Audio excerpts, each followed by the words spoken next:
গ্রামীণ জনপদের সাধারণ মানুষের দোরগোড়ায় স্বাস্থ্যসেবা পৌঁছে দেওয়ার জন্য সারা দেশে কমিউনিটি ক্লিনিক প্রতিষ্ঠা করা হয়। এসব ক্লিনিকে বিনামূল্যে চিকিৎসা ও ওষুধ পাওয়ার কথা, কিন্তু চাঁপাইনবাবগঞ্জের গোমস্তাপুর উপজেলার ৩৩টি কমিউনিটি ক্লিনিকে দীর্ঘ ৮ মাস ধরে ওষুধ সরবরাহ বন্ধ।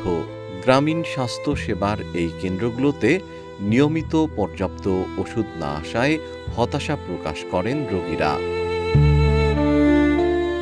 আমরা এখানে চিকিৎসা নিতে আসতাম, ছেলে মেয়ে সবার জন্য, বাড়ির পরিবারের সবার জন্য ওষুধ নিতে আসতাম। আগে পেতাম, এখন পাই না ওষুধ। তাই জন্য আমাদের হয়রানি করে কষ্ট করে অনেক দূর ওষুধ আনতে যেতে হয়। এখন এখানে যদি চিকিৎসা দেয় ভালো হয় আমাদের জন্য। জীবন অবাক না করলে কে করবে? 28% মিল্ক ফ্যাটের অবাক করার সাথে ফ্রেশ মিল্ক পাউডার। জীবন অবাক করুক প্রতিদিন। ওষুধ না থাকার কথা স্বীকার করেছেন ক্লিনিকের হেলথ কেয়ার প্রোভাইডার। মোটামুটিভাবে 4-5 মাস থেকে ওষুধ সরবরাহ নাই।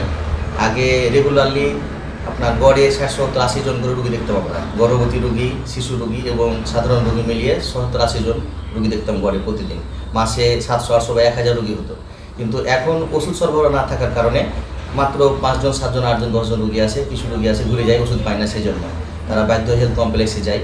এখানে যদি আপনার যে প্রাথমিক 22 প্রকার ওষুধ সরবরাহ দিত আগে সরকার, সেই ওষুধটা যদি সঠিকভাবে সরবরাহ দেয় তাহলে প্রান্তিক জনগোষ্ঠীর অসহায় দুস্থ গরিব মানুষের অত্যন্ত উপকার হয়। তো আকলন রোধ যেন দ্রুতগতিতে সরকার আমাদের ওষুধ সরবরাহের ব্যবস্থাটা করে।